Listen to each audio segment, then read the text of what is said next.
This is Six Tackles with Gus, with Matthew Thompson and Gus Gould. Hello, welcome to Six Tackles with Gus for 2024. So good to be back and great to have the footy back for yet another season. And I'm very pleased to be reacquainted with my mate Phil Gould, who'll join us every week for Six Tackles with Gus. Welcome back. Matthew Thompson, how you doing? Fantastic. I've never been better, Gus. How was your off-season? Good, really good. What did you do? Fair bit of work. Did you? Did a couple of golf tournaments.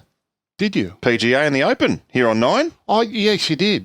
It's very good fun. Well, very well, too. Thank you. How did you find that? I enjoyed it. Yeah. I have to say, like, you go into something a little bit different, a little bit daunting initially, but it's really good fun. So when you're calling the golf, are you sitting in a booth or you're not on a particular hole? Or I could be anywhere in the world in a commentary box. You don't even get to see the course. So are you getting all the camera vision of all over the course? No. You basically get the on-air feed. Oh, and the okay. director's telling you where you're going next. And, Oh, okay. Yeah. Right. But geez, Minwoo Lee's got some game. Yeah. Oh, they're all good players. Oh, yeah. They're marvellous players. And then the Open was at the Australian in Sydney, and I actually got to play there last week. Yeah, it's beautiful, isn't it? Oh, such a good course.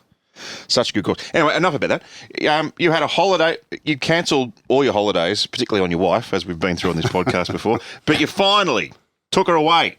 Yeah, well, I couldn't think of a Christmas present, so I bought her a week in Hawaii, and we went over the week before last. Excellent. Yeah, just for a week away before the madness starts, or the season starts. About to get going with Channel 9, and Bulldogs have been in full swing all summer, so they could do without me for a week. Bulldogs looking good. Did you? There's some great. What's the restaurant they go to in Hawaii? Is it the Cheesecake Factory? Cheesecake. Did you go there? Yes, twice. So it's not just cheesecake; it's a restaurant. No, but they got like 1,000 varieties of cheesecake. The cheesecake, do they? yeah, they're blue ribbon. Yeah, they're but you can virtually eat anything. Yeah, right. Yeah, eat anything, and there's no booking. You just got to go and put your name down and wait. Oh, so it's world famous. So you'd be waiting a while, would you? Yeah, well, sometimes you can wait up to an hour and a half. What did you order there? You get a table. I always have the burger. Yeah, I've never been to one. And the chicken wings entree. Oh yeah, good. They make nice spicy wings entree. And you went to the Magic Millions again? No. Didn't you? No, I went to the Gold Coast at New Year's, but I wasn't there for the Magic Millions this year. Oh, no, that's saved you a bit of money. We've been pretty busy with the Bulldogs. Yeah. So it was a good chance just to get away the first week of February, and thoroughly enjoyed it.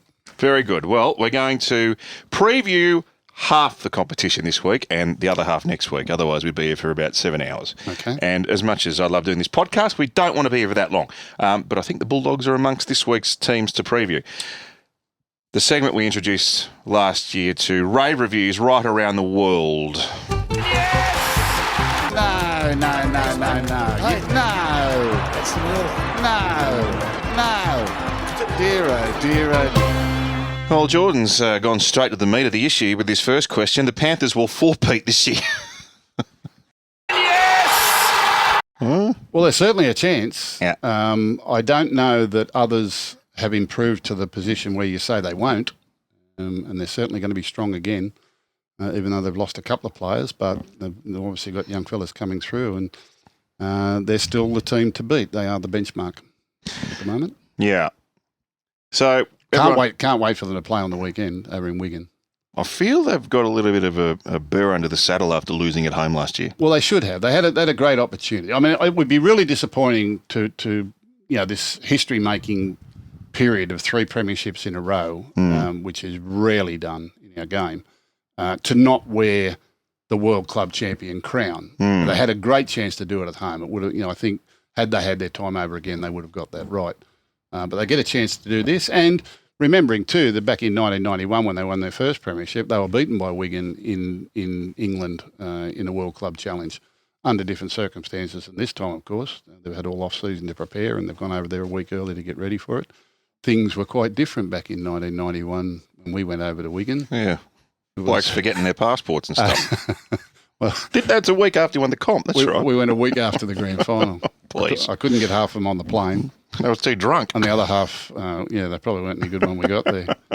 And they didn't treat us too well while we were over there. No. So, yeah. Can I... neither did the referee too, I must say. Oh, yeah. I didn't know that. Yeah, French fella. Oh, the French ref. Yeah. I think they were up 8-0 after 10 minutes in penalty kicks. It was... Anyway. French referees. But we were in no condition to play, and that was most teams did that. England had a lot of success in the World Club Challenge in the early days because it'd be a week after the grand final, and the Australians would have to fly over there after all their celebrating and everything. They probably kept drinking on the plane, your blokes.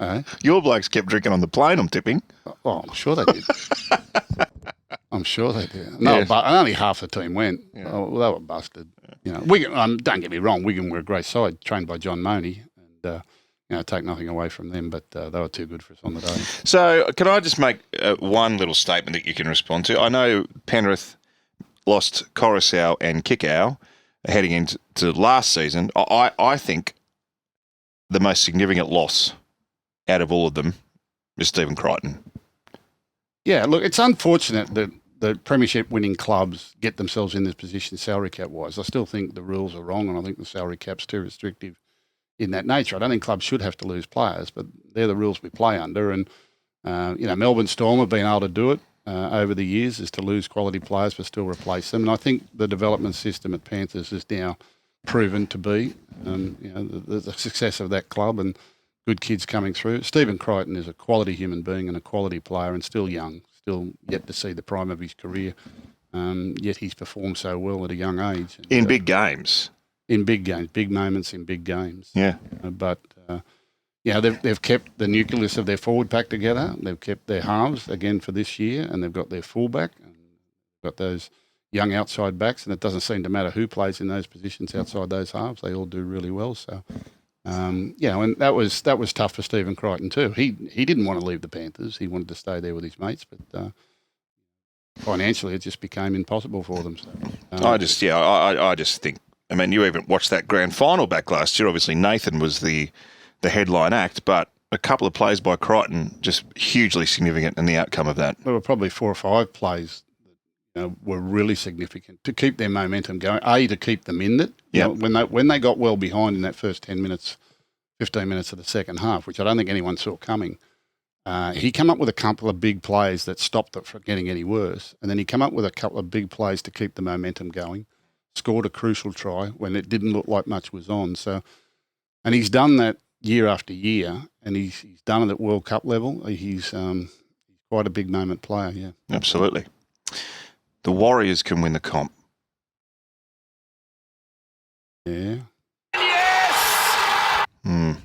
Wasn't a confident year, was it? No. I didn't know I was on the buzzer then. No. Which one? Yes. You got a both. No, I'll say yeah. We're in a maybe, do we? I didn't know I was on the buzzer then. Why are you lacking confidence? Well, I just think the other couple of teams are probably better. And the Warriors, I know they got into the finals last year and they were the fairy tale story of the competition. They've got to back it up for a start. And they'll probably want to do it this year while Sean Johnson is still with them and the big front rowers moving on. Adam Fanua-Blake at the end of the year, he's going to the Sharks. So, this is their window of opportunity to get it done. If Sean Johnson can repeat the type of form he showed last year, and they can build on what they did last season, they're going to have to. They were still some levels short of, say, your Panthers and your Broncos. But I think they're in the mix. I think they're still a definite top 4 chance. I think they're one of the few clubs I think are a certainty for the 8. I think there's only 3 or 4 certainties for the 8. And the middle part of the competition is all pretty even. It'll just come down to injuries. There's a big traffic jam there in the middle part of the comp this year. One thing we can say with some certainty is that Roger Tuivasa Sheck's come back in fair nick. What about him on the weekend? Yeah, well, he always is a great player, isn't he? It's interesting that he's playing in the centres. I've never actually seen him play in the centres before. He played his early days on the wing at the Roosters because they had a fellow called Anthony Minicello who played for a number of years, and then because he moved to fullback and then across to the Warriors, and he was a mainstay there, and it was a great loss to our game to see him go to the All Blacks. It was a sort of childhood dream for him. I didn't think rugby would suit him, and I didn't think he would be suited to rugby, and thankfully he's back with the Warriors, and it'll be a case of unfinished business for him. Such a team-minded player and a great athlete, and he'll be, even though he was impressive the other day in the first trial, he'll be all the better for that run and can only get better. It'll be interesting to see where they play him during the course of the season. whether they continue with him in the outside backs or he gets a few runs at fullback. Geez, he whacked a few. You didn't expect to see someone come back from rugby and belt blokes like he did. It was awesome to watch. This year is the end of an era in the coaching ranks because Craig Bellamy, although he said this a few times, it's his last year at Melbourne, although I get the feeling this might actually be his last year. And Wayne Bennett is off contract at the Dolphins. So we know Craig's going to retire. My question to you is, Gus, will Wayne Bennett coach on after this season? 100% he will. 100%. What else is he going to do? Well, I don't know. He said everyone's to me, got to retire at some stage. He'll never retire. I said to him one time, I said, how long are you going to coach for? He said, I don't play golf. He said, I don't play bowls. He said, I don't go to the pub. I don't drink. He said, I don't gamble. He said... Maybe you should take him up. Yeah, well... Maybe you could give him a punting masterclass. Put it this way, he's going to live a lot longer than me. He's going to live a lot longer than me. But, football is his life. It's his hobby. He loves it. And he loves the fact that the players keep him young. You know, so they will carry him out in a box. He will go until he drops. Truthfully, he will. And he'll live to be 120. Yeah. I mean, what's going to kill him? Boredom? He's got no vices. You'll kill him when you teach him how to take He's still running half marathons. I mean, he's as fit as all hell. Yeah, I know. How old is he? 72 or something? 71, 72? Something like that. About the same age as Rabs. Yeah, he will definitely outlive me. I'll guarantee you that. No, I think you might surprise a few. The Pat Carrigan Adam Reynolds scuffle was nothing compared to your day. How do I answer that? It was nothing compared to my day. That was the worst wrestle I've ever seen. What a storm in a teacup. Wasn't it rubbish? Isn't it the most trivial thing you've ever seen in your life? And it's funny how the media these days, you know, and people, perhaps, if that was Tom Raudonikis years ago, people would have been laughing their heads off about it, about Tom Raudonikis taking on a front rower and for whatever happens. And I mean, you know, we're deaf to what happened. Why people film it is beyond me. Why they give it to the media is beyond me. Why the media lap it up is beyond me. Why the game reacts to it, well, I can understand that part of it, but it's still trivial. It is so trivial. There was nothing. And as soon as the integrity unit becomes involved, you're like, oh, no. We should have an integrity unit drinking game this year. Yeah. No, it was absolute nothing. Anyway, they've copped their medicine, whatever it was, and they'll be going to Vegas. It's not a good look for the kiddies. Well, then stop showing it on the TV. Do you know, not only was there one angle from a mobile phone, I think a few people shot it. They had multiple angles. Well, that's the go now. Someone's filmed Taylor Swift in a restaurant last night. Speaking of which, my last question, are you a Swiftie? No. My daughters are. Do they go? No. Or have they got tickets to go? No. Has she played in Sydney yet? No. No. What about I've never seen... This is Beatlemania, isn't it? Yeah, she's huge. She's absolutely huge. Absolutely huge. Yeah, I mean, if you followed the Super Bowl, you'd certainly know who Taylor Swift is now. She got more publicity in the game. I've never seen anything like it. Yeah. I mean, we've got some massive pop stars in the world, but none of the attention that she's getting. Yeah. Oh, but when you look back, her body of work is amazing. Her songs and her talent is incredible. But no, I'm not a Swiftie in any way, shape or form. You've pulled a few, though. Yeah, I'll plead guilty there. Some headlines from the off-season to run over. Jerome Luai is a West Tiger. He'll leave Penrith at the end of the year, as we know. A 5-year deal. He said it was one of the toughest decisions of his career, actually the toughest decision, and said that playing under Benji Marshall was a key driver for that decision, but he has to assume the role we would think of maybe playing at number 7. Is it a big gamble, $1.2 million a year for someone who hasn't played halfback at NRL level consistently? Well, firstly, I've got no doubt he'll handle it. That would be the least of my concerns. And when people ask me that question, I said, had there never been a Nathan Cleary, Jerome Luai would have been the long-term halfback for the Panthers for many, many years. It was just the fact that they came through together and Jerome Luai played the role he's played to play alongside Nathan Cleary. They've had a wonderful combination since they were teenagers, and Jerome had the ability to do that. Nathan couldn't play like Jerome. Jerome can play like the way he's playing, and Nathan does his role. But Jerome can do what Nathan does. Jerome can direct a team around the field. He took Samoa to a World Cup on one of his few occasions. And he actually debuted as halfback in the NRL. Yeah, he did. He actually debuted against the Warriors at Penrith the first time that Nathan played Origin. Yeah, I called it. Nathan and James Maloney went to play Origin. And I remember being on the sideline because that we named this Joan Luai to come in and play halfback for Nathan Cleary. And Darren Lockyer came up to me. He was commentating on the game. And he said, do you know much about Jerome Luai? I said, yeah, a little bit. And he said, what do you think? I said, the Warriors won't see him coming. No, he carved him up. And Tyrone May played 5'8". Tyrone May played 5'8", yeah, the two of them. They virtually coached. They beat him by 40, didn't they? Yeah, they coached the team that week. They took the team and coached them themselves as young kids. So he's off to the Tigers, and look, it's exciting to see what the Tigers can produce under Benji Marshall. I know they had a win at the weekend. I mean, look, it's a trial game, doesn't mean anything, but a win for the Tigers in any context is positive for them. Always helps, makes for a nice week at training. And, you know, they're at a certain stage of their cycle. It's been a tough time for them and a few of the teams at the bottom, but at least it's some hope for the fans going forward, and they've bought a very, very good player. And, you know, he is certainly one that can steer him away from the bottom of the table. There's no risk about that. Again, it's unfortunate that the Panthers lose a player of this ilk, but that's just the system we work under. And you've often talked about the difficulties with teams getting off the bottom of the ladder. How important was it for the Tigers not just getting Luai, but getting a big kill in the player market? Yeah, look, my view about getting out of the cellar is that you need to buy points. You've got to find points. Right, that's the hardest part for teams in the cellar. And as you want to improve up the ladder, then you've got to find defence and experience and resolve. But to give your team some sort of confidence in games or some hope in games, you've got to have points in you. You've got to have yards and you've got to have points. You've got to have a kicking game.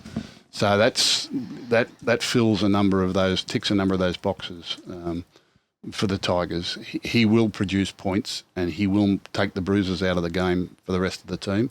With his kicking game, and he's a great acquisition. There's no getting away from that, and it's going to be a big loss for the Panthers, which motivates the Panthers even more to win again this year, knowing that combination will be broken up. And I can imagine both he and Nathan will be very, very keen to finish on or continue the high that they've been on. Vegas, baby. What do you reckon? Nothing for me in Vegas. Not going? Nope. Are you going? Nope. Contrary to public comments, are actually not really that worried, to be honest. Couldn't care less. Yeah. There were a lot of people in Hawaii on their way to Vegas. A lot of people. Geez, they started early. A lot of Australians, yeah. Really? Were sort of in Hawaii on their way. Right. I actually ran into the bloke. I was having a ale there one night, and the bloke and his wife were standing there. He worked at the stadium where the Super Bowl was being played over in Vegas. Right. He was talking about they were excited about the Super Bowl. And that. What did he do at the stadium? I didn't ever really get around to that, but he's worked there for a long, long time, and it was a highlight of his life that the Super Bowl was. Did you watch the Super Bowl? I watched 2 quarters. I watched the middle 2 quarters. I didn't see the end of it. Would have been enough. It goes forever. Yeah. Fair dinkum. Yeah. It's a production, isn't it? Yeah. Like, and I know that it's an event where every now and then there's a bit of football. Well, and people love it, and I totally understand. Like, there's some absolute American football. The number of Australians that go there is incredible. A lot of my friends went there. They all went. You know, they get tickets and they go on these tours and everything like that. I couldn't. I loved the NFL back in the 80s. Sort of when I was playing and coaching, I would watch the NFL. And then I went to a live game in New Orleans once, and it was the most boring thing I'd ever been to in my life. And I left at half time because it was just too slow. There was too many stoppages. And I went back to the hotel and sat in the bar, and the same game was on TV with the commentary and the highlights and the replays, and I loved it. And so I just said, well, it's a TV sport. I don't know that I could. But they said the production, the entertainment and the whole atmosphere of it, the stadium itself was just spectacular. I kept sending back photos. Quite spectacular. Production's very slick. Yep. They do an excellent job from a television broadcast perspective. Vegas, yes. Vegas is on. It's going to be fantastic. Let's hope all the teams get through it. And the thing I find curious is the field's smaller. It's a little bit narrower. Yes. When we look at the wingers scrambling for these put downs in the corner. All right, even that much narrow is going to make a difference. Yeah. Hopefully it doesn't affect the football, but I can't imagine the field being narrower and it getting any better. But hopefully we can showcase the game. That's the whole idea of it, to take the game to that market and take the game to that part of the world. And as I've said on many occasions, it's not a one-off. We can't just go there and judge it on 1 year. There's been a lot of teething problems leading into it. The teams that are travelling over there, getting training facilities and getting, accommodations and all sorts of things that are going to suit. I know that they've had some trials and tribulations, but they're on their way. They're all over there now and getting ready for the game. And I can only imagine they're all excited to be playing. It's for the players and the coaches that are there, it'll be quite a great experience. But for the game, it's not a one-off. They've got to keep going. If they want to start this and they're serious about it, they've got to keep going. On the face of it, you would think Americans would like rugby league for the, combative physicality. Yeah, but their markets and their tastes they're very much ingrained. They're very, it's insular. It's going to be a very, very hard sell. Like I know that they're both men's and women's soccer teams are quite well credentialed on the world stage, but I don't think soccer's massive in the States. No. And it's it's the world game, if you will. Okay, let's preview our first glut of teams for season 2024. Now, I've been asked to ask you for all of the teams the following questions. Best signing, biggest loss, ladder prediction. What are you expecting from them? Let's start with the Brisbane Broncos. 20 minutes from winning the comp last year, have picked up Fletcher Baker from the Roosters, good player. Jaden Hunt from St George Illawarra. Kurt Capel, though, has gone to the Warriors. Herbie Farnworth and Tom Flegler each to the Dolphins. And Keenan Pulasia to the Gold Coast Titans. Yeah, well, they weren't 20 minutes from winning the premiership. They were 3 or 4 minutes from winning the premiership. When did he score the last try? They were still in front. You're right. In the shadows of the post. They only had to stop one. Look, it was a great year for them. It was something of a breakout year for the Broncos, who was our once premier club in the league, had been in the doldrums for a number of years. But Kevin Wallace has put together a great roster, a great group of young players, and they had the premiership in their grasp. They had one hand on the trophy at one stage there. Brilliant. Look like they were going to win by 30. Brilliant. Well, yeah, I said in the preview to it, it'll be close at half time, but then the Panthers will be too strong late. Well, that happened. What I didn't see was the 15 or 20 minutes after half time. I didn't see that coming. And it was brilliant, and they looked to be running away from them. The Panthers, to their credit, with all their experience and all those great players, stuck to the process, stuck together, and just methodically went about dismantling the Broncos over the last 15, 20 minutes, and were running away from them at the end. But to do that under that pressure on your biggest day, everything that they'd learned they had to draw upon for that. And, Nathan Cleary quite rightly, it's a career-defining performance for him, but it was too for a lot of other players in that team and in that performance. It's not a one-man band. He had a lot of helpers there on the day, and they all did their job. And I'm hoping they can win on Sunday against Wighton in the World Club Champions, because they are the best team in the world. They have been for a few years, and they need to wear that title. Not taking anything away from Wighton, but Panthers missed their opportunity last year to beat St Helens at home, so they're going to have to go to Wighton and do it over there. But we're talking about the Broncos. I won't ask you about the signings, because they've pulled in a couple of players, Baker and Hunt, but obviously losing Farnworth and Flegler and Capewell in particular leave big holes. It does, but some of the other younger players have got another year under their belt. It's still a very, very strong-looking roster, and probably second chance to none. I think the Broncos, if the Panthers don't win it, I think the Broncos probably will. I still think they're the two standout sides. I think the others have got a ways to go to mix up with them. We sort of predicted that from halfway last year. That's the way the competition turned out. Both had no trouble getting through to the grand final, and we could well see a repeat of that game 12 months later when we get to October this year. Having said that, it's still a long road. You've got to go and do it all again, and they have to start again at the beginning. They can't start where they left off last year. They can't be haunted by what happened. They're going to have to get this Vegas trip out of their system once they get over. I'm interested to see how these teams come back from Vegas on this trip. They don't play. Round one starts a week early. What are you expecting? No, just with the travel and everything like that. You're not thinking like a hangover style scenario. There'll be no trouble. A few of the touring parties might have some hangover problems. You know who's taking a tour? Who? Daryl Broman. Yeah, Big D. Yeah. How do you reckon that'll go? Paul Vorton's going on a tour. Oh, what a reward. He's going on a golfing tour. He's got to do 2 days' work, though, to get it paid. He's got to do 2 days' work. Big chance he won't be available. Do you know what? We'll get the fat on the podcast when he gets back, if he gets back. He's pretty sensible, fatty. He just loved the golf. All right, so you're saying Penrith, you're saying Brisbane. Second to none. Yeah. Second to none chance. Well, there's one of them will win it, I believe. So the others, the Broncos and the Panthers would have to drop off and the others would have to improve a lot. I think they're clearly the 2 picks in the competition, but Broncos still like the look of their side. Probably got to win it now because I don't know how much time Adam Reynolds has got left in him, and I don't know what the succession plan is for him. Well, they've locked Ezra Mam up long term. Well, Ezra Mann's got to go into a game managing halfback role if he's going to, and I'm not saying he's not worth the money they've paid him. He obviously is, but he's a talented young boy. But he's benefited greatly from the tutelage of Adam Reynolds and the fact that Adam Reynolds steers the team around the park. Adam Reynolds is not getting any younger. In fact, all of our major playmakers in the game are not getting any younger. So it's be interesting to see who emerges in the next coming seasons in those playmaking roles. Our playmakers, our senior playmakers in the game are elite and doing a really great job into their mid-30s, but they're not going to be around forever. Nobody's getting any younger except Wayne Bennett. Benjamin Button. I'm curious about this next one. The Canberra Raiders. Jamie on Ask Gus, and we were inundated with questions from our listeners for this first episode. Jamie says, just how big a loss is Jack Wighton? They're lacking star power. I can see them at the bottom of the ladder this year.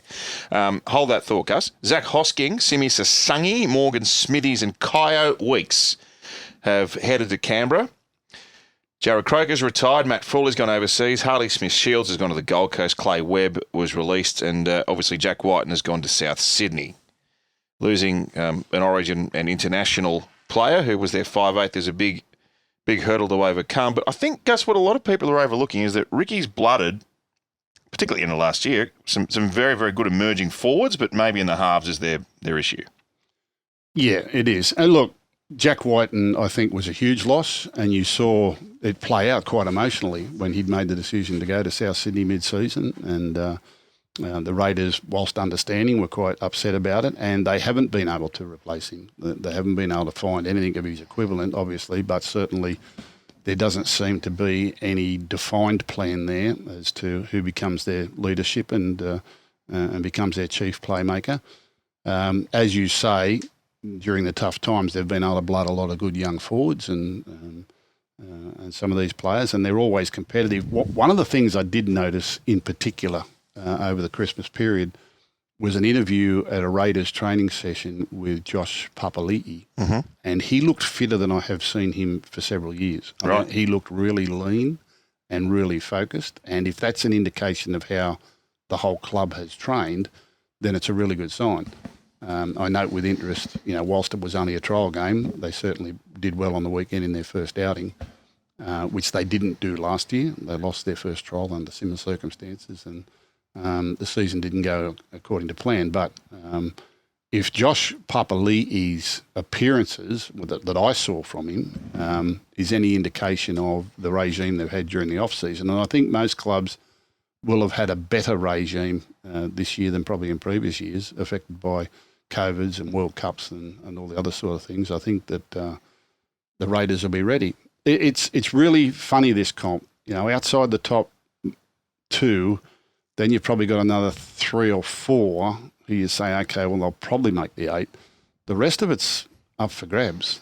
It's going to come down to injuries and depth of talent and the draw and whether young fellas can graduate through to that next level. I think the whole competition, particularly the back half of the competition, has suffered in recent years because of the COVID years and lack of development and players being exposed to the top grade probably before they're ready. But a lot of them are starting to get 20 and 30 games under their belt now and feeling a bit more comfortable. I just want to ask you about a couple of players, though, in particular for Canberra.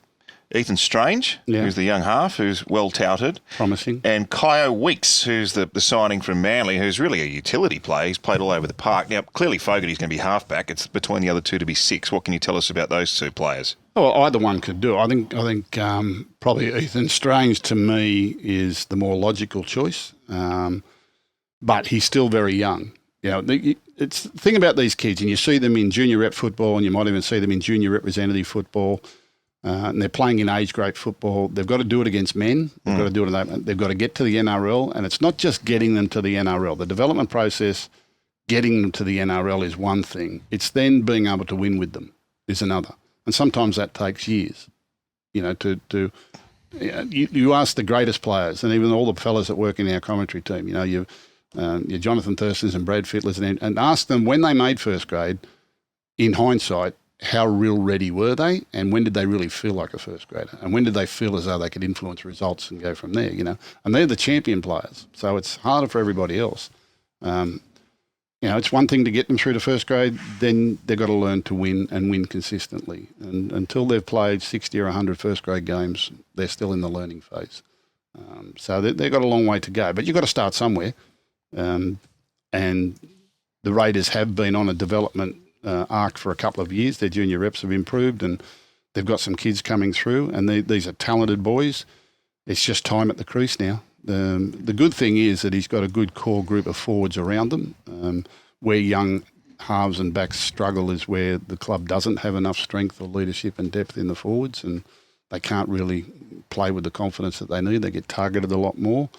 I think the Raiders, have probably ticked that little box a little bit. But if you're thinking premiership, no. Top 4, no. Top 8, they can sneak in at the back end, yeah. Yeah, I mean, you look at Mariota and Puru, who got 2 games at the end of last year. Yeah. Mooney. Yeah. I know Gould has been there a while. They're on the learning curve, mate. Yeah, they really are. And this team's got to become far more seasoned before I think it's playing for a title. Mind you, they can beat a top side on their day. Yeah. If they have a good day, they can beat a top side. Anyone can beat anyone. But so a lot of people are saying wooden spoon Raiders. No, I don't see that. Okay. I certainly don't see that. There you go. That won't happen. Canterbury-Bankstown. Again, Stephen Crichton, Josh Curran, Powasa Famasili. Is this your money you're spending? Drew Hutchison, Kurt Mann, Jamin Salmon, Blake Taff, Connor Tracy, Jake Turpin, Bronson Sherry. Is that it? Might be a few others running around that we haven't got here. Obviously, a few players have left the club. You got some good kids.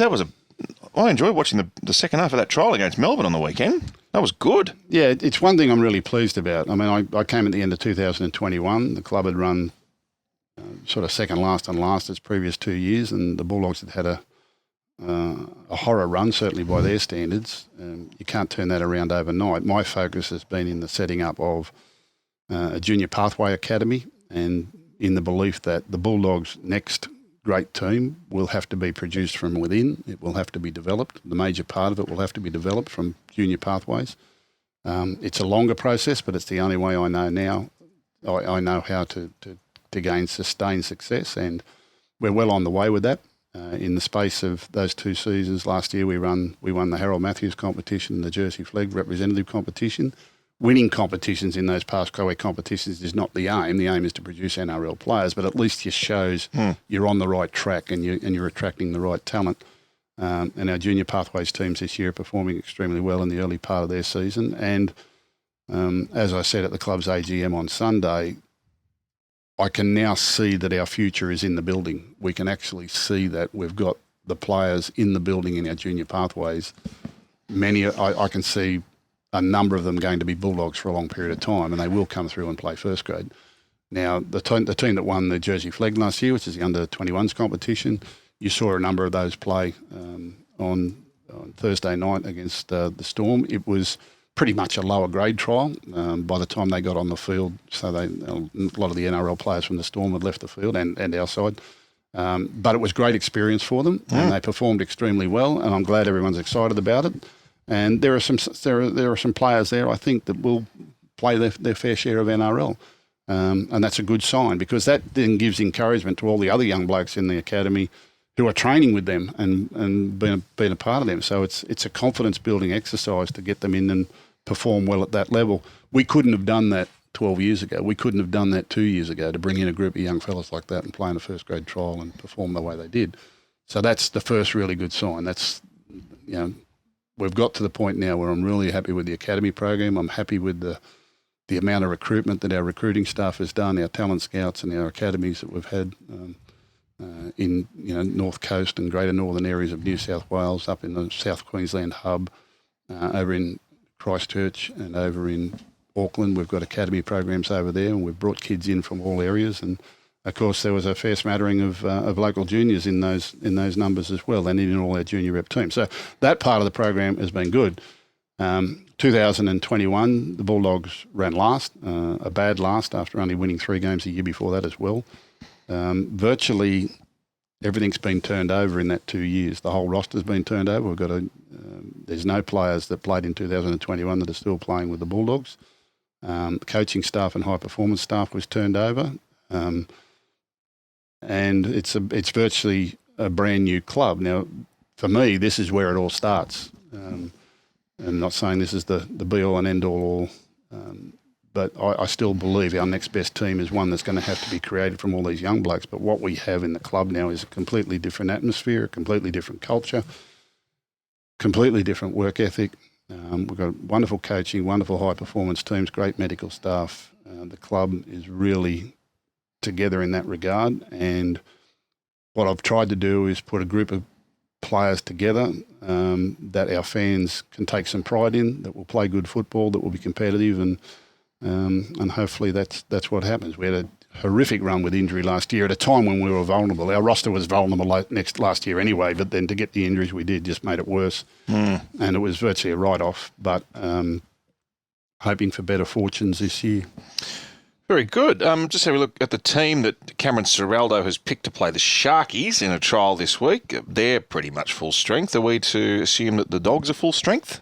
There's a few that aren't playing. So who's not playing? Chris Patolo is one of our promising young front rowers who hardly played at all last year, and he's had a very difficult knee problem to get right. I believe he'll be available for round 1. But he certainly won't be available for first grade. Connor Tracy, who we recruited during the off-season from the Sharks, won't be playing this weekend. Jacob Carraz has had some back issues during the off-season. He was close to playing this week, but he won't play this weekend. Jake Turpin has a broken finger. He was holding a bump pad and someone ran into it, so but he should be available for round 1. If we can get through this trial, the club should be at full strength leading into that game. Okay. Who else here? Sexton's playing New South Wales Cup and Hutchison's the first grade halfback. Do you think that's the way you're going to go? Toby Sexton is actually on the bench for first grade this week. I believe they'll both get time. Oh, okay. If Toby doesn't get a lot of minutes, they might back him up and play in the reserve grade trial against Newtown on Saturday, just to make sure they're all getting some minutes under their belt. Liam Knight's gone back to get we want him to play 60 or 70 minutes in the reserve grade trial as well. Yeah, they're good footballers, these blokes. And the ones that we've bought, we think, have come from successful clubs that have been winning, and that's helped bring culture and confidence. And the player, I don't want to put pressure on him, but he's been extraordinary since he walked in the door as Stephen Crichton. Very, very special young man. And, for one so young to have achieved so much, but the type of personality he is, I knew him when he was young, but to see the player he's grown into and the athlete that he is, and the maturity and the leadership in him for one so young is extraordinary. So it's good. Hopefully they all stay fit and healthy and get off to a good start and build a bit of confidence as the year goes on. I was extremely happy for Bronson Xerri in his first trial match. But all the others went good too, and it's. I hope there's a little bit more football in us. I think everyone will point out the fact that we're probably struggling for depth in the middle forwards area, which is obvious. We know that. We need the ones that we've got there to stand up. And unfortunately, last year, the forwards that we did have were all injured for most of the year. So we had to expose a lot of young fellas that just weren't ready for it. I've heard a big rap on Sam Hughes coming out of the kennel. Shh. Ooh. Shh. That's it. Sammy's a good kid. And I've always liked Sammy from the first time he walked in the door. He's just had injuries. The pre-season before this, Sammy was at a rock concert and fell over a railing. Oh, seriously? It did something to his back. Wasn't Taylor Swift? He came to us late in the season in 2022, and I thought, who's this? I really liked him. He moved well, a big, tall kid and aggressive. And I thought, well, gee, he's a hope. And then he got injury and didn't play at the back end of the year. And then in the off-season, he just sort of got training. He fell over a railing or something over at some stadium and fractured his back and did something else. So he had a couple of operations, and that led to more problems during the course of the year. And he didn't really have an off-season. Then he had some calf strain, then he had a hamstring thing, and he just never really – he was spinning his wheels all year. So we kind of just wrote the year off with him and left him in. But he's trained brilliantly during the off-season. Touch wood, I hope he stands up. He trialled well the other night, but it was virtually only a reserve-grade trial. He's going to get a better test this week against the Sharks. But, Sammy Hughes is he's a prospect, and I think we've just agreed to terms to extend him for a couple of years, which is nice. Breaking news. Yeah. Sam Hughes re-signing with Canterbury. All right, well, look, for fans of the Dogs, there are a lot of them that listen to Gus's podcast, of course. There is hope of a much improved season, and I'm not going to ask you where you're going to finish, because you're going to say there's a whole bunch of teams battling for a spot in the top 8, and you're hoping to be amongst them, correct? We'll finish where we deserve. Okay. Very good. Very good. You're playing Cronulla this week, so let's move on to them. Billy Burns has gone to the Sharkies, but Wade Graham's retired, Matt Moylan's in England, and Connor Tracy's gone to Canterbury. Now, I actually had a chat with Nico Hines on the radio last week, and he pointed out this is pretty much the third year in succession where the Cronulla team is largely unchanged. Yeah. They are a very settled combination. They get, of course, Cade Dykes, who was written off last year because of that knee injury. So he's a new player in some respects, but they are a very settled combination. They struggled towards the back part of last year, and there were a lot of games that they probably should have won that they didn't. They couldn't beat the better credentialed teams. What makes you think they could potentially go better this year? Well, I think they've been terrific. I mean, they've probably, for me, finished exactly where you would hope they'd finish as a club. I think they've done a really good job. I know it gets disappointing at the back end of the year. You get your hopes up, but the other sides, they just haven't quite handled their finals campaigns as well as they would like. But it takes years sometimes to do that. You've got to go there 3 or 4 times and then bring some other people in and start to feel comfortable in those games, in those big games. As you say, the combinations are settled.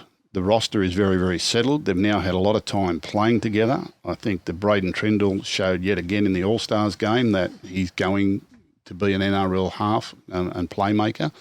I think he was man of the match in that game, wasn't he? Good defender, isn't he? He is a good defender. He's been a good player for a number of years. I watched Braden for a number of years, and I think now's the time. They've lost Matt Moylan during the off-season, but Matt was sort of getting to the end of it. Wade Graham, as you know, is retired.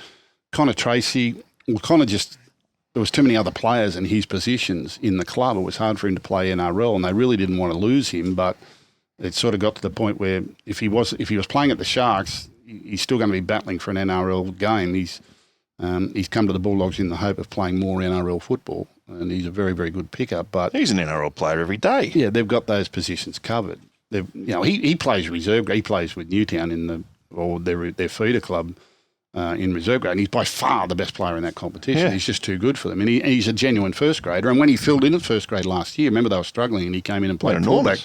Young Kennedy was out injured, and he went enormous, But everyone fit and well, and we know what their outside backs are like, and he just struggled to get some time in the top grade, and he's getting to the point in his career where he's got to earn the money and he's got to play his football, and they realise that. We actually traded one of our promising young players. To make that deal happen, Michael Gabriel. I think he's an outstanding young talent, and he will do very, very well for the Sharks. But where we were in our cycle and where the Sharks were in their cycle, we needed Connor Tracy. Sharks have picked up a great kid in Michael Gabriel, and I'm cheering for him as well. But Connor Tracy's had a couple of little niggles during the off-season, but he'll be right for round 1. So if they've tanked in the finals the last 2 years with this same team, why can they do better this year? But that's the experience part of it. That's what you want. That's the experience part. That steals you and gets you better. And will they make the finals? I think they make the finals, yes. I really do. They've got to beat the better teams, don't they? Well, they've all got to beat the better teams. But they've had a problem the last 2 years in beating the better teams. Yeah, at the moment, the better teams are just too good. Yeah. That's the issue. The better teams are too good, but the better teams are going to have to shed some players. Already the Broncos and Panthers have had to shed some players. They can't keep shedding players and stay at the same level. It's and if the Sharks can keep building and keep this squad together, and I believe, whilst there's been a lot of speculation about the future of Hammy Uwelli, I believe he's knocked back an offer to go to the Warriors and going to stay with the Sharks, which is which be huge news for them into the future because he's a really good player. Gee, they snuck under the radar with Fanua Blake, didn't they? With Aden, yeah. Come the Sharks, what? Yeah, I think the Red V thought they had him. All right, so you're saying 8 again for Cronulla?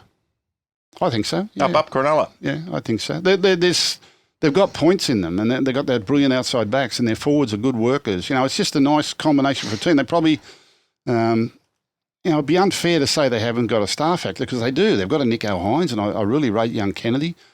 They've got the work ethic. To me, it's just probably confidence, just breaking, whether that ceiling they've got at the moment is self-imposed on a confidence or belief factor or, maybe the top sides are just too good. Yeah. They're hard to beat, the other sides. They're really great football teams in any era. Panthers might be the greatest of all time. So that's the era that they're playing in at the moment. But I feel like they need a little bit of zip off the bench, the Sharks. Like they have that big forward rotation, and they're a very formidable pack, but it just seems they might lack a real dasher off the bench or something like that. Yeah. Yeah, and if anything happens to one of their outside back, they're crucial to them. Their two centres, their two wingers, and their fullback are crucial to them. And I think Braden Trindle now, given the reins at 6, will prove to be a winner. And Nico, with more experience under his belt again in leading this team around, he's still in the learning phase. Nico, he's going to get better. Yeah, I really rate the Sharks. I like them. Dolphins, Gus. They have, you know what? They haven't bought many, but they bought quality. Avarillo, Farnworth and Flegler. Herbie Farnworth, along with Stephen Crichton, was the best centre in the comp last year. He had an absolute blinder. They've also picked up Oren Keeley from Newcastle, and a few players have moved on. But I think they look like a formidable team on paper once again. Yeah, absolutely. And as I said last year, a lot of people wouldn't have known a lot of the young fellas that they bought, and none of them were really ready for first grade, but they got exposed and they got shown, and we saw the talent that's in them, so they're going to be better for it.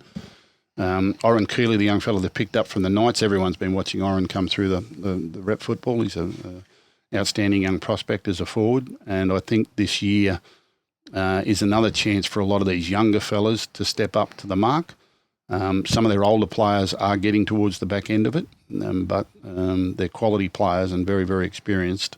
So, it was exceptional last year was Isaiah Katoa in his first season in the NRL to play 6 and 7 and carry the team. Well, guide the team. He's only going to get better. Young Mason Teague is a really good player. Now, both those boys come out of the Panthers system. Herbie Farnworth is outstanding. Now, I noticed on the weekend they played Herbie in the centres and then they played him at fullback in the second half, which could well be where Herbie wants to play, I believe, and I think he'd be phenomenal. I think he'd be one of those 300-metre-a-game type players that would be a real punish for the opposition. I'm not sure about his ball-playing ability, but...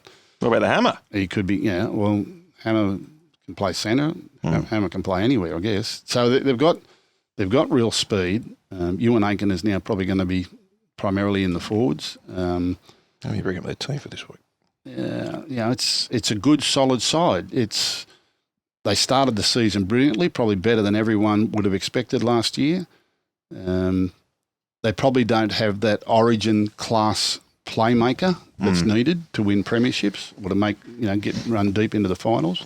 They get Tom Gilbert back. He was out for most of last year. Yep. They've got a lot of tradesmen. They've got a lot of players with experience, and they've got some really exciting young talent, and they've got speed. I think Flegler's a great buy for them. Herbie Farnsworth is a great buy for them. Jake Avarillo will go much better in that team with some experienced people around him. It's been a struggle for him at the Bulldogs in his time there. They've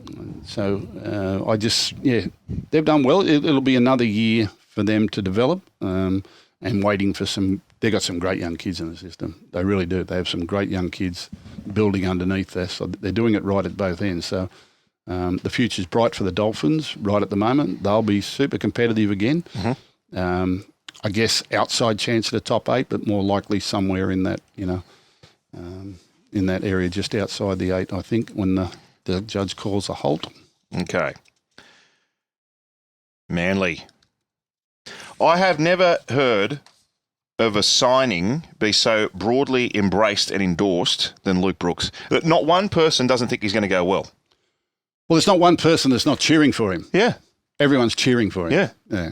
Everyone's cheering for him. But you just know he's going to go well, don't you? Yeah. Well, I've always believed it. I said a number of years ago, I might have said it on 100% footy one night. I said, Luke Brooks is not the problem with the West Tigers. Mm. The West Tigers could be the problem with Luke Brooks. And I honestly believe that. I think he's a talented player who's been harshly treated with criticism over the years and blamed for a lot of things that were outside his control. And I applauded his decision to change clubs. Good on him. I actually had a conversation with him during that period, and I said, look, you need to look after yourself now. You've done your best for the Tigers. You've stayed loyal when others didn't. He was the one that stayed, and others moved on to greener pastures, and he stuck fats, and he's copped a lot of the heat for it. It was probably time for him to look after himself, and I think the Manly opportunity is a really good one for him. And playing with Cherry Evans in the Manly side, the Manly club always prided themselves on their attacking football. I think he's really going to be good. I think he's going to suit playing with Cherry Evans. And if the key to them is Trbojevic, Tom. If Tom stays on the field, it's a completely different outlook than if he's not on the field. But I'm certainly cheering for Luke Brooks. I think it's been a good decision, a really good signing, and I want him to do well. Gus, if they keep Tom Trbojevic on the park all year, I think they could win the comp. They can win the comp. Well, I saw someone who was quoted the other day saying they could win the comp. It was Shane Flanagan. Shane Flanagan. They had a in-house trial with the Dragons, and he said, now he was at Manly last year as an assistant coach, and he said if they stay healthy, they can win the comp. Don't know about that, but Manly could finish top 4. Manly could finish bottom 4. That's where they are right at the moment. Hopefully for their fans, top 4. Hopefully for the game, top 4. It's always great when Manly have got strong sides and doing really well. And they've certainly got the talent across the board there. But at the end of the day, their chances of getting up into the upper echelon of the competition are hugely enhanced if Tom Trbojevic is fit and well and playing to the best of his ability. How's that left side, though? Brooks, Schuster maybe. Ben Trbojevic got 3 tries in the trial game. Yep. Then Tom joins in there. Yep. Who's on their left wing? Well, Saab play left or right? When you say that, from a point scoring perspective, it's lethal. No drama. Yeah. But there are 2 sides to the game. True. Attack and defence. So they've got to get that right. But there's no doubt Sea Eagles have got a roster and a mindset that can trouble any team. They're so hard to beat at home. But I will come back to it, and it's no surprise. Like Cherry Evans, how old is he now? 35. I think he just turned 36. Did he? He's extraordinary. What an extraordinary athlete he is. I saw him being interviewed the other day. He looks like he's about 24. He's extraordinary. Honestly, he is extraordinary. Huh? For his age and the amount of football he's played and the type of football he's playing at the moment, at the very highest levels. I mean, but he needs Tom. He needs Tom. And I think Luke Brooks is going to be wonderful for him, particularly with the left foot kick and the other option. And Luke Brooks has been very underestimated. It's I've often felt for that boy with the criticism and scrutiny that he gets, and I'm just hoping it all turns around for him. And I'm sure it will. I think he's going to have a bright finish to his career. Here we go. Great. In fact, you know what? We're going to sponsor Brooksy. Can we ring Manly? We'll get a 6 tackles logo on his jersey. Do you think so? I think so. Will that help? He can be our man. Yeah, he might be carrying a bit too much weight. We might be the mock. Good on you, Brooksy. My man, Adam Stratton, the butcher, who's with, he's got his own chain of butchers. He's a sponsor of Manly. He cooks up a big feed for him, and he tried to get a photo with Brooksy behind the barbecue the other day, and he was a bit sheepish. He didn't want the photo behind the barbecue. Did he take that barbecue home? Surely. Do we know? Do we know he didn't that leave it there? Did he? Maybe Do we didn't know leave that he it. did? Is it still in the garage? As he No, I used think it? he's taken it home. I want photographic evidence. What do you reckon the Tigers are using it? I want photographic evidence that he's using it. I'd love it. I want him to have left it at the Tigers. I want photographic evidence that he's actually cooked something on it. Oh, it would be so funny if he left it there. So stick that up your ass. I don't think he would have done that, but it might have been under the Christmas tree for someone. Regifted. Regifted. Yeah. Last one. The Melbourne Storm. Have we done the Titans? We're going too long. I'll push them in next. Oh, you want to do the Titans? Let's do the Titans. Okay. Okay. Desi. Well, he's their biggest one. Absolutely. Desi Hasler. Now, where are they? Gold Coast. Gold Coast. Maybe they're under Titans here. Maybe they've been left out of my little sheet. Who have they signed? Where? Gold Coast. Keenan Pulasia, Harley Smith-Shields. They're their only two playing recruitments anyway, and a couple of others have left. So really, they've kept they've strengthened the heart of their squad, which is already a very good one, with Tino and David Fifita in there amongst them. But Des Hasler's the man. He's the one. He's the one. I think everyone's seen the potential in the Titans. Extraordinary forward pack, and they've got some great young players in the back line. Just where they fit them all in, who becomes their chief playmaker? Obviously Kieran Foran at 6 takes on that mantle, but he too is getting towards the back end of his career. He's another one of these really senior playmakers who are going to be lost to the game in the next couple of years. Who do you think will play halfback? They've got a choice between Boyd. They used Weaver towards the end of last year. Yeah. Jaden Campbell's even played a bit of 5'8". Yeah. Might Foran play halfback?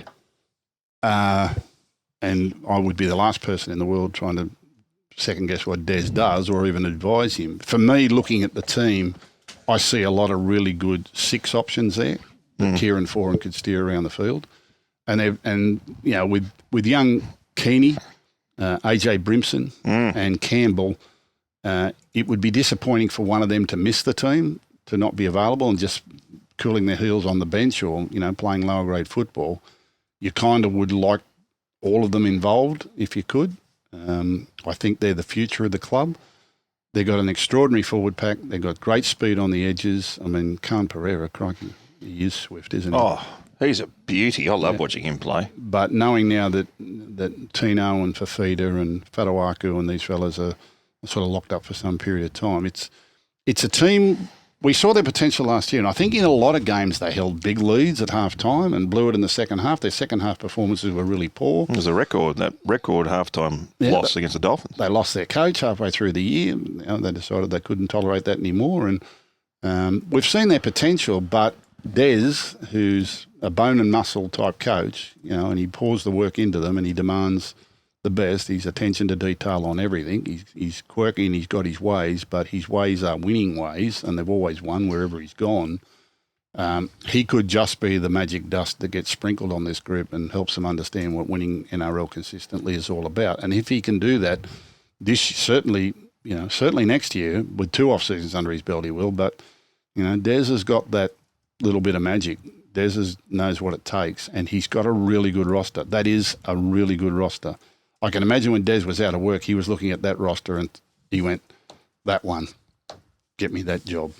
Yeah, right. Yeah, I reckon, because he's actually picked a team that's really on the up and got real potential. And will they turn up with a defensive mindset this year for the first time ever? Well, if Des has got anything to do with it, they will.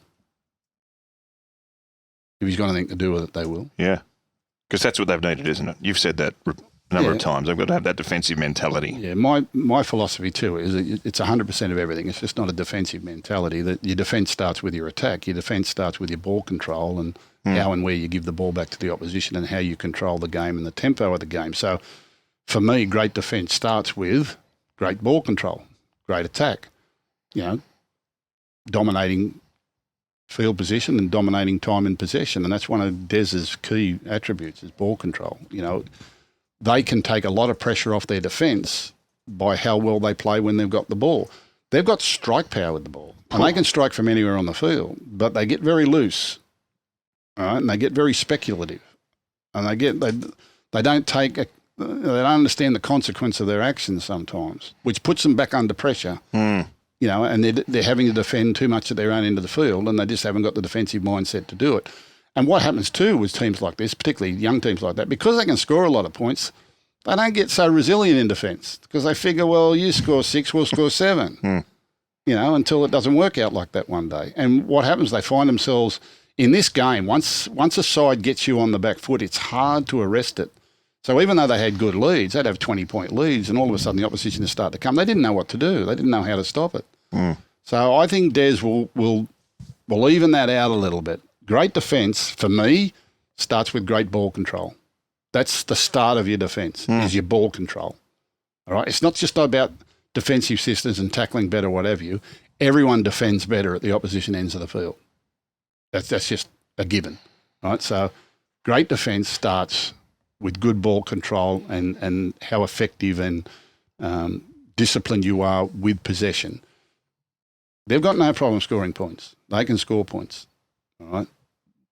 But a lot of the pressure they put on themselves in defence is because they're loose in possession as well. They don't respect it as much. Anyway, that's my take on it. I'm not. Sounds like you've had a fly on the wall there at Titans training. I love it. He's back. I'm not the He's coach. back. I'm not the coach. He's back talking dirty. I'm not even a coach anymore. Long retired, Matthew. It's like an Olympian. You're never a former Olympian.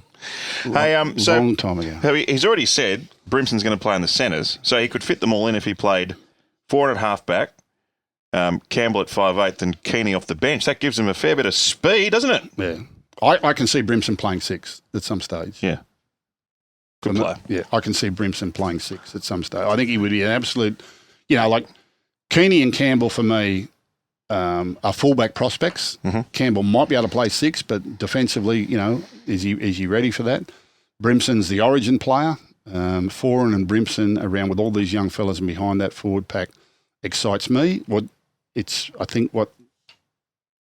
And I'm not saying that's what he's going to do or telling him how to do it, not by any stretch. But when I look at that team, I would gravitate straight to those two as the 7 and the 6. But that's just me.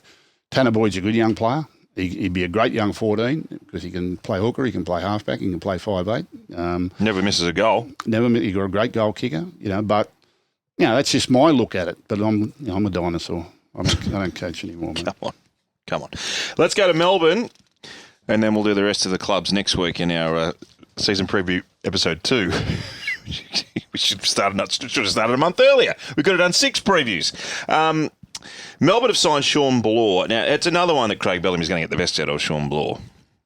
He's a good kid, Sean. He was talented. He was in the Panthers system. He was only young. I think he just had his first full-time off-season when I left, but always a prospect. Again, he had a lot of good young players in front of him, and he moved to the West Tigers, and he's had an injury-riddled sort of career up to this stage. He's also a player that's pretty harsh on himself. He's his own worst critic, and I think he's maturing. I actually spoke to him during the year at a lower grade game out at Lidcombe Oval, and he was just a different kid. He's grown into a man, so he's ready really to kick on. So that's a good pickup for the Melbourne Storm. Of course, he arrived in Melbourne on the back of a player swap, if you will, for Justin Olam, who's gone to the West Tigers, Tom Eisenhuth at the Dragons, Jordan Grant at Penrith, George Jennings was released, Jaden Nikorima Catlan, and also Tarek Sims has gone to Catlan. Did you see that tackle that Tarek Sims put on the other day? Yeah. Oh, fair dinkum. The bloke won't be running across field ever again. No. He just went bang. Yeah. He nearly buried him into the ground. There's nothing gentle about that. No, he's not subtle at all. Of course, Ryan Pappenhausen, another one who we should sponsor. Yeah, well, we saw him in their first trial of the season the other night. He only played half a game, but it was good just to see him get out there and run, scored a late try, but was energetic during the course of the game, did his job, and that's just a confidence builder for him to get back into it. And, they're going to value having him back in the side. That puts their spine back together. Hasn't lost any pace. No, he's always quick. Bones heel, mate. It's Melbourne Storm. Great coach, great players. Probably don't have the depth of talent that they've had in previous seasons.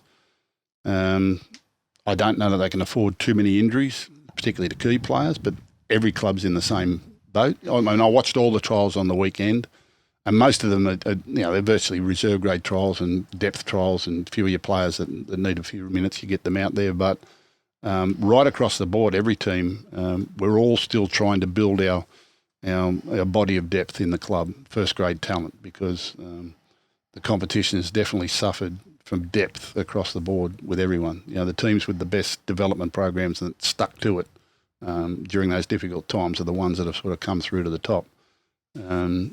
Looks like Nick Meaney is going to move to the centres, so Pappy's going to play at fullback. The one that they've got to fit in Farlongo, Soar Farlongo, the little whiz who has had, one first-grade game before he plays for Samoa and just goes enormous at international level? Yeah, now, unless he plays other positions, you would assume that Ryan Pappenhausen will be the one. It'll be an interesting decision, in trying to keep this young man and get him enough football in first grade, how they balance that over a period of time with their roster, but every club has to make those decisions. He might be an off-the-bencher. Top club, well, he'd certainly be scared. He'd scare the hell out of you off the bench, but are you going to take Ryan Pappenhausen off the field to put him on? That's the thing. He might do the old put him on in the middle and let him buzz around trick. Could do that. He's got to tackle him, though. Yeah, look, they'll be thereabouts. Could you see them bottom part of the 8? Yeah, I think, that's where they've finished the last couple of years. I don't see premiership. I think that window's sort of closed for them, but certainly on the score of professionalism, coaching and talent and all that, they're going to be hard to beat whenever they play. They won't beat themselves. You're going to have to beat them. If they get knocked around, could you see them not making the finals? That's the same for any club. Depends who you say gets knocked around. I think all clubs are struggling, or all clubs are in the process of trying to build their body of depth. Remember, we've gone to 17 teams. There's a prospect we're going to have an 18th team. Peter V'landys is talking about 20 teams. Doesn't make a comeback. Managers and players are all eyeing off the opportunities that could be available in 12 months and 2 years' time, and it's a difficult time for the game. I've never seen the player market the way it is at the moment. I've never seen the lack of players available on contracts. Everyone's signing their players up for longer because we're still waiting for young talent to be developed. Our development systems went into hibernation for a couple of years. So there's a lot of factors. We might talk about it at another time, but the game has to really focus on its depth and its pathways and its investment in the future. And I think, people seeing the success at Panthers are now realising that everyone needs a system. Everyone needs a system that's going to produce talent over a long period of time. Okay, so that's part one of our preview for season 2024. Those of you watching us on YouTube would notice that our background has just gone off and there appears to be some kind of a blackout. But hey, we're still here. And while ever the microphones are working, they told me as I was a young journalist, keep talking. You've got to assume every microphone's on. That's right. There's a few that have been caught out by that over there. A few people have fallen trapped to that one. Hey, I've got a trivia question. We're not going to take a break. So Vegas is all the rage. Yep. The biggest crowd for a rugby league match in America was in 2018, Gus, when 19,320 fans watched England beat New Zealand. Do you remember they played a game over there? Yeah. Can you tell me what state it was played in? What state? Was it Denver, Colorado? How did you get that? I don't know. Did you see my answer on the thing? I saw your answer. You did too. I knew you did. Mile High Stadium. Yeah, Mile High Stadium. Yeah. They got a club named after it too. Yeah. Very good. So that's episode 1, 2024 of Six Tackles with Gus. It is so good to be back. I didn't know they'd played a game in Denver, Colorado. I didn't know either. There was all that. I remember all that hype about it now. I remember all the hype about it, Denver, Colorado. They wanted to take comp games there and everything. There was some promotion mob from New Zealand. Oh, yeah, there was too. Yeah, they wanted to take games to Denver, Colorado. So they wanted to take comp games there. So when they signed Sonny Bill to the Toronto Wolfpack, they released him 2 weeks later. How did that work out? Oh, but that's the other question I was going to ask you. Have a guess at the crowd when they played the Origin game there in 87. In 87? Remember the 87 Origin game in is that the one with California? Is that the one where Sterling got locked in the... That's right. Yeah. What do you reckon the crowd was? 3,000? 14. 14,000 watched Sterling get stuck in the banner. Yeah. 14,000. You reckon? Yeah, it was. I looked it up. Well, actually, Jordan did. think they gave up tickets away, but Yeah, I think they inflated they don't do that. crowd numbers. All right, trials this week. Rabbitohs, Roosters. Well, it's not the real Rabbitohs, Roosters. It's the young kids. Sharks, Bulldogs, pretty much full strength. Storm, Knights. Jack Cogger's on the bench there. Yeah, he went good the other day too. Where do you reckon they'll slot him in? I mean, he's now a premiership winning player. Yeah, he's going to be valuable to them. He's not a 14 though, is he? Like he's a... Oh, that's where he might start. And that's where he was with Panthers when they won the comp. True. True. You know, so... it's good. I think if kids can suddenly find their way into a really good side like that, it really helps. You know, it's helped a number of players to get into good sides with good players, and I think there's, players that are probably struggling at lesser clubs can restart and rejuvenate themselves by taking a little bit less money and going to a better club. I've always believed that, and just taking, we've seen a little bit of that this year, and I think some players will sort of kick up there, and certainly Jack Cogger did by going to the Panthers. We'll preview them properly next week, but I'm excited about the Knights this year after what they did at the back part of last year. Well, it was exciting what they did, absolutely, and it seems they've retained all their players. Kalen Ponga looks to be fresh and healthy. We're not doing the Knights, are we? No, we'll do it next week. Yeah. But I just a general... yeah, they'll be hard to beat. They're one of my certainties for the 8. Okay. Other games coming up, Warriors Dolphins, Manly Broncos. Well, they're going to head to Vegas, so they won't be playing the big guns. Dragons and Tigers are at full strength. Raiders versus Cowboys full strength. Titans versus Eels. And don't forget the World Club Challenge. And the World Cup Sunday Challenge. morning. Sunday morning right here on 6:30. On air, 6:30. Yep. Would have been up and done your 10Ks by then. So are you calling the game? Yes, I am. Very good. Very, very good. Some stories about Gus with the Panthers in 92 maybe during the broadcast. Great to be back. Great to see you. Glad you had a good off-season. Great to see the Dogs in good shape. And thanks very much for tuning in to us for week 1 of 6 Tackles with Gus. We're back every Wednesday. Look forward to joining you throughout season 2024.